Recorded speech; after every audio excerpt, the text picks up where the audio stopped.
I never thought a simple act of saving could spiral into chaos. It all started one quiet evening when I came home from work, exhausted, and stumbled upon my father standing in my bedroom, a curious mixture of shock and something else I couldn't quite read. What is this?" he asked, staring at the pile of cash sticking out from under my mattress. My heart skipped a beat.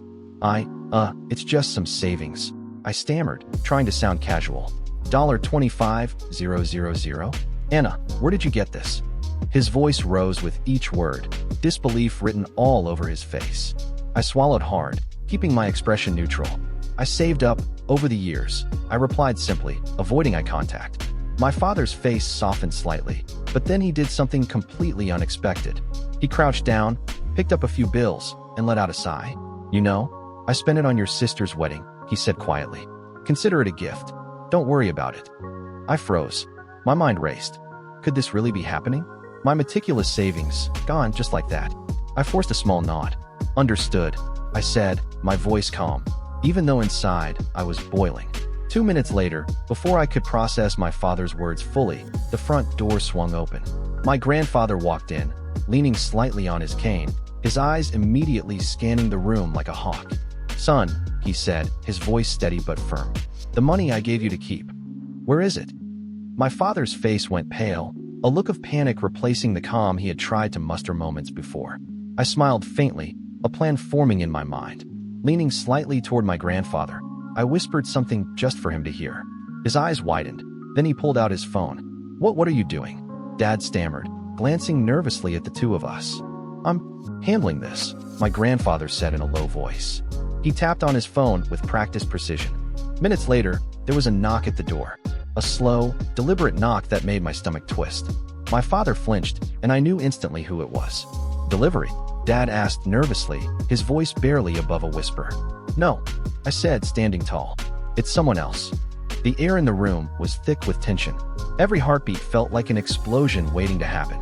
My mind flashed back to all the hours I'd spent hiding that money, every little sacrifice I had made just to save it. And now, it had become a weapon in a silent family war none of us had seen coming. As the knock came again, heavier this time, I knew one thing for certain. Nothing in our family would ever be the same again. The knock came again, louder this time, echoing through the house like a warning.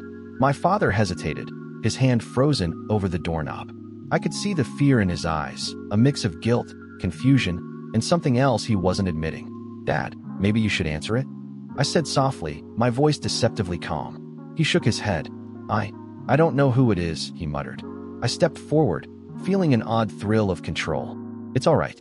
Let me handle this." Before he could protest, I walked to the door and opened it. Standing there was a man in a sharply pressed suit, holding a leather folder and an unreadable expression. His presence was intimidating, almost clinical. "Anna," he said, his voice smooth, but with an edge that made my stomach tighten. "Yes," I replied cautiously. "Do I know you?" He smiled faintly, but it didn't reach his eyes. "You could say that. I'm here about the money." My father nearly jumped out of his skin. "Money? What money?" His voice cracked, betraying him. I gestured him to step aside. "Grandfather sent you?" I asked, narrowing my eyes at the man. He nodded once, slowly. "I'm here on his behalf. We need to make sure everything is accounted for." I froze for a moment, realizing that whatever my grandfather had whispered, it had set a chain reaction in motion. I hadn't expected this man, someone official, someone intimidating, to appear at my door. "Accounted for?" I repeated cautiously. "Do you know how much trouble my father has already caused?" The man tilted his head slightly, unflinching. "I'm aware, and I'm here to ensure no further mistakes are made." My father's face turned a deeper shade of red. "Anna, what did you tell him?" he asked, panic creeping into his voice. I didn't answer immediately. Instead, I glanced at my grandfather, who now stood silently behind me, observing. There was a quiet satisfaction in his eyes, a glimmer that suggested he had orchestrated all of this for a reason. "Let's sit," I said finally, motioning toward the living room. "We need to sort this out calmly." The man followed without hesitation, placing the folder on the coffee table. He opened it with precision and revealed several documents, each neatly stacked and clearly labeled. One of them had my name in bold letters. "This," he said, pointing at the top document, "is a record of the money your grandfather entrusted you with, $25,000. I froze. My father's jaw dropped. "Wait, that's..." Yes, the man continued, ignoring him. And this document here, he pointed to another file, shows expenditures related to your sister's wedding. Someone used the funds without authorization. The room fell silent. My father's hands shook as he realized what was happening. My grandfather, still calm, nodded slightly at me. You see, grandfather said, his voice firm. Sometimes the best lessons are learned through observation. You've been careful, but it seems others are less than trustworthy. I swallowed hard. So, the man is here to get the money back? I asked, trying to mask the tension in my voice. Not just that, he said, his eyes locking on mine. He's here to ensure justice is served and that any discrepancies are corrected. And I must say, someone has been very clever hiding this. My father sputtered, Anna. He couldn't finish the sentence. I stood quietly, letting the weight of the situation settle. This was more than just money now. It was about trust, family secrets, and a web of deception I hadn't fully understood until this very moment. The man closed the folder slowly. We will need full cooperation from all parties, he said, his tone leaving no room for argument. This is not a negotiation. My father looked between me, my grandfather, and the man. Fear, regret, and realization battled across his face. I knew this was only the beginning. Whatever came next would change everything. Our family, our relationships, and the fragile trust that had already been stretched to its limit. The knock at the door had opened more than just the entrance to our home. It had opened a door to truths we could no longer ignore. The man in the suit remained silent for a moment, letting the weight of his presence settle in the room. My father fidgeted, unable to meet anyone's gaze, while my grandfather simply observed, calm and collected. I, too, felt a strange mixture of anticipation and dread. So, I finally said, breaking the tense silence, "What happens now?" The man opened the folder again, flipping through several documents. "Now, we uncover the truth," he said. His voice was steady, but there was an unmistakable edge. "We need to know who had access to the money, who used it without authorization, and why it ended up under your mattress." My father's face turned a deep shade of red. I used it for her wedding," he confessed, his voice cracking. "I thought it would make everything perfect. I didn't mean any harm." I raised an eyebrow, keeping my tone calm but sharp. "Perfect? Dad, you knew that money was meant to stay untouched. You spent it without asking, without warning. That's not just a mistake, that's betrayal." He opened his mouth to respond, but my grandfather held up a hand. "Let's hear him out," he said, his voice measured. Then, turning to me, he added, "Anna, sometimes people make decisions in moments of weakness. That doesn't make the consequences any less real." The man in the suit glanced at me and then back at my father. "Mistakes like these have ripple effects," he said. "And right now, the ripple is about to hit." At that moment, my phone buzzed. I picked it up and read the message. "We need to talk. Outside. Unknown." I froze. "Who?" The man's eyes narrowed. "Seems someone else knows about the money," he said, tapping his folder. "And they're coming." A sudden knock at the door startled everyone. But this time, it wasn't the slow, measured knock from before. It was hurried, impatient, almost demanding. My father paled. "Who else?" I didn't answer. Instead, I walked to the door and peeked through the peephole. Outside stood a figure I didn't recognize, tall, wearing a dark hoodie, hands shoved deep into pockets. There was a briefcase at their feet. The man in the suit moved toward the door. "Don't engage yet," he warned. I stepped back, my mind racing. Whoever this was, they knew something, and it couldn't be good. The doorbell rang this time, insistent, almost threatening. My grandfather motioned me to stay calm. "Let's see who's bold enough to come here," he said, a faint smirk tugging at the corners of his lips. I opened the door slowly. The figure outside looked directly at me, and a voice, calm yet chilling, said, "I know where the money is, and I want it back." My father's hands trembled at my sides. "Anna, please," he whispered, fear and regret mingling in his voice. I stared at the stranger. Something about their presence set my nerves on edge. "And if we don't give it to you?" I asked, my voice steady despite the tension. The figure smirked. "Then things get complicated." The man in the suit stepped forward. "Enough games," he said firmly. "Step inside. Now." The stranger hesitated for a fraction of a second, then stepped into our living room, leaving the briefcase by the door. I glanced at my grandfather, who nodded subtly. "This is where the truth begins," he said quietly. The briefcase clicked open, and inside was a stack of documents and a second pile of cash. My heart skipped a beat. The stranger looked at me and spoke again, their voice low, deliberate. "I've been tracking this money for months. And now, it's finally here. But make no mistake, no one walks away without paying the price." My father sank into a chair, his face pale, his hands covering his eyes. I clenched my fists. The calm I had tried to maintain was slipping. This was bigger than I had imagined. I realized, at that very moment, that the $25,000 under my mattress was more than just money. It was a key to secrets, betrayals, and a hidden network I had never expected within my own family. And now, someone was coming for it. The stranger's eyes scanned the room with unnerving precision. I could feel the tension in the air, thick enough to cut with a knife. My father slumped lower in his chair, silent and defeated, while my grandfather remained calm, an almost imperceptible smile playing on his lips. "Sit down," the stranger said finally, nodding toward the empty couch. "We have a lot to discuss." I hesitated for a moment, then followed instructions. My grandfather gestured for the man in the suit to take a seat as well. The room was suddenly a battlefield of unspoken intentions. "Let's make this clear," the stranger began, voice steady and cold. "I know everything about this money. How it was saved, how it was hidden, how it changed hands. And I'm not here for negotiation. I'm here for accountability." I exchanged a glance with my grandfather. There was a strange acknowledgement in his eyes, a silent message that whatever was about to happen had been expected. My father finally whispered, "Anna, what are we going to do?" I took a deep breath.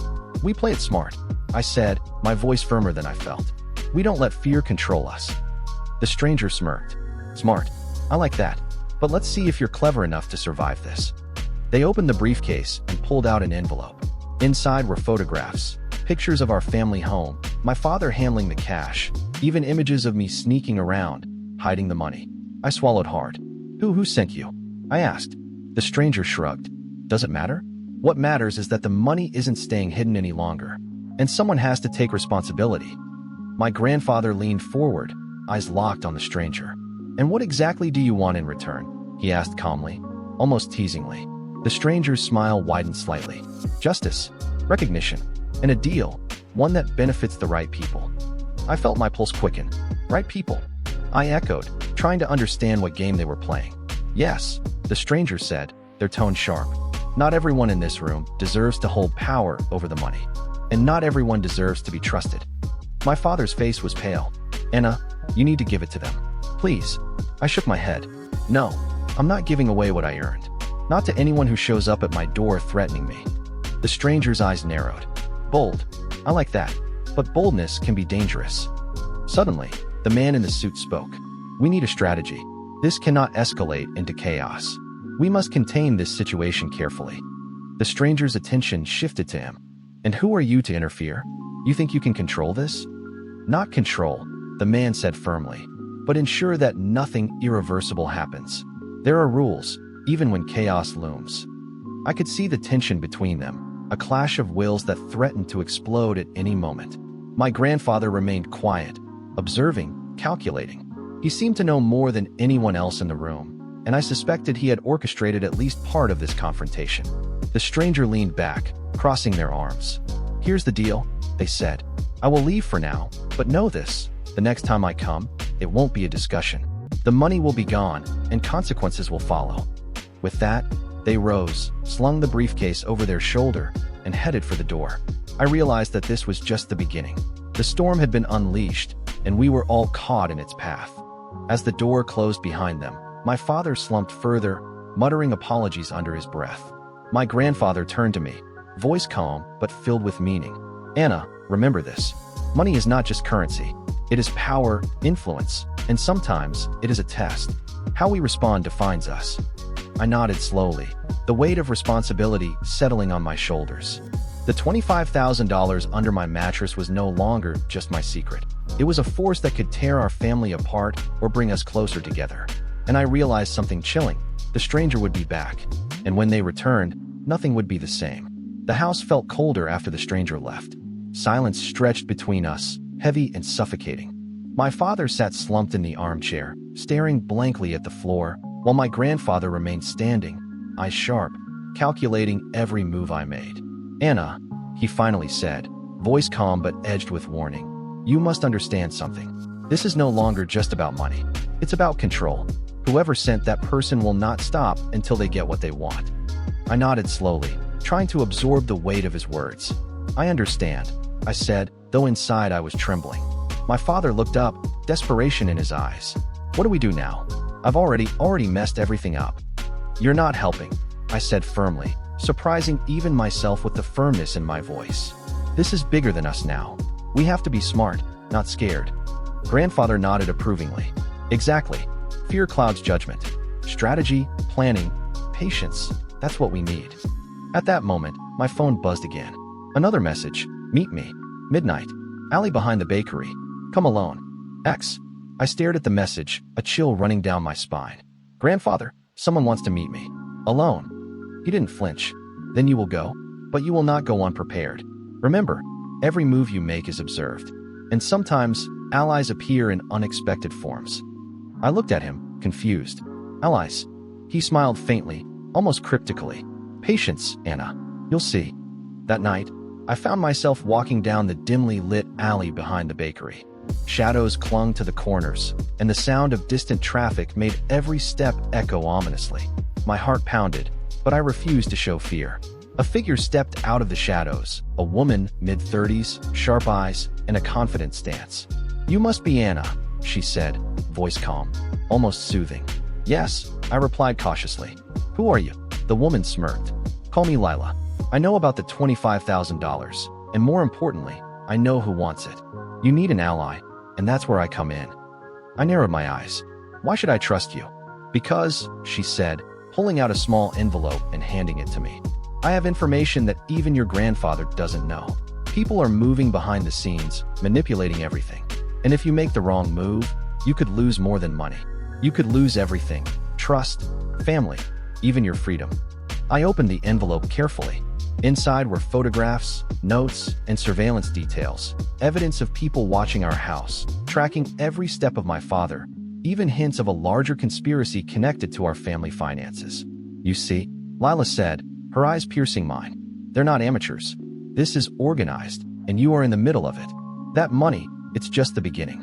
I swallowed hard, feeling the enormity of the situation pressing down on me. So what do we do? She smiled faintly.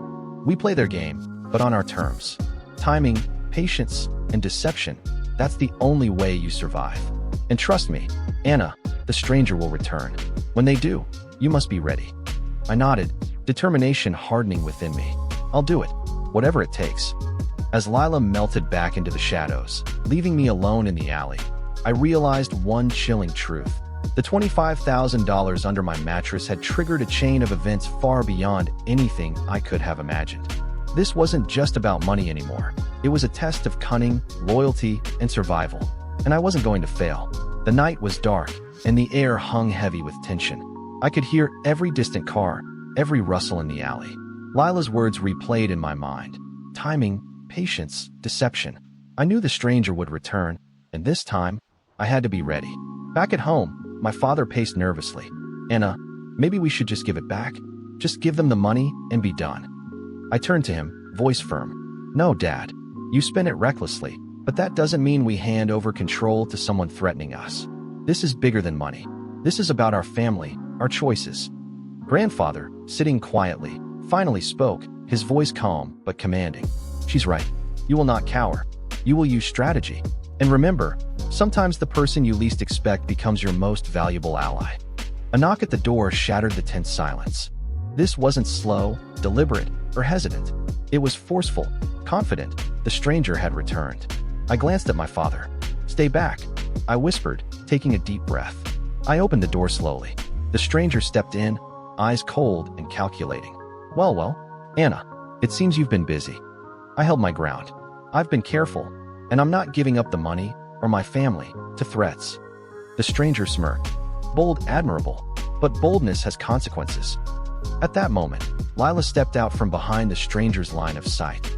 Looking for me, she said coolly. The stranger's eyes widened for just a fraction of a second, enough for me to act. Using a prearranged signal with Lila, we revealed the surveillance evidence we had collected. Photographs, hidden cameras, and documentation showing that the stranger had been manipulating events for months, even forging evidence against my father. Enough games, Lila said, stepping forward. You overplayed your hand. And now, everyone sees the truth. The stranger faltered, a flicker of panic crossing their face. My grandfather rose, moving with unexpected speed. You underestimated this family, he said, voice low and dangerous. You thought $25,000 could control us. You were wrong. My father looked stunned, and for a moment, I realized the truth of my grandfather's earlier words. Money wasn't just currency. It was power, yes, but it also revealed character, loyalty, and cunning. The stranger's smirk vanished. They tried to regain control, but it was too late. The evidence was clear, the alliance strong, and the momentum had shifted. You have two choices, grandfather said, stepping closer. Leave peacefully or face the consequences. Your game ends here. For a long moment, the stranger glared, calculating, weighing options. Finally, with a frustrated snarl, they turned and exited, disappearing into the night. Silence fell again. My father exhaled shakily. Anna, I can't believe we did it. I looked at him, my voice steady. It wasn't about fighting. It was about strategy, and about protecting what matters most. Grandfather placed a hand on my shoulder. This $25,000, it tested us.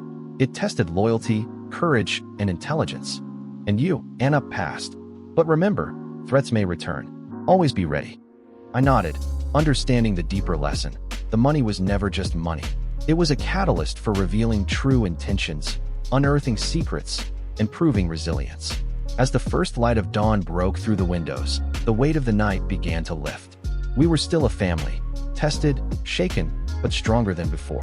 And I knew, whatever challenges came next, we would face them together. The $25,000 had changed everything, but in the end, it had also shown us who we really were. The days that followed felt almost surreal. The stranger had vanished, leaving behind only a lingering sense of tension. My father avoided eye contact, still shaken by how close we had come to disaster. My grandfather, as always, remained calm, almost eerily so, observing the house as if nothing had changed. I, on the other hand, felt different, stronger, wiser. The $25,000 that had once seemed like a simple pile of cash under my mattress had become a lesson, a trial, and a catalyst for revealing truths we didn't know existed within our family. You did well, Anna, my grandfather said one evening as we sat quietly in the living room. You understood the value of strategy, patience, and integrity. More importantly, you protected the family without losing yourself in fear. I smiled faintly, feeling a sense of pride I hadn't experienced before. I couldn't have done it without you, Grandpa. And Lila helped too. I never expected. Unexpected allies often appear, he said, finishing my thought. Remember that. Life is rarely straightforward. Money, trust, and loyalty are intertwined in ways most people never realize until it's too late. My father finally spoke, voice hesitant but sincere. Anna, I'm sorry. For everything. For spending the money. For causing so much trouble. For almost losing us. I placed a hand on his shoulder. It's done. We learned from it. And we're stronger now. The house, once tense with secrets and fear, gradually returned to a semblance of normalcy. Yet, I knew that the world outside had changed. The stranger could return, or someone else could try to exploit what had been revealed. The $25,000 wasn't just money anymore. It was a symbol of power, vigilance, and responsibility.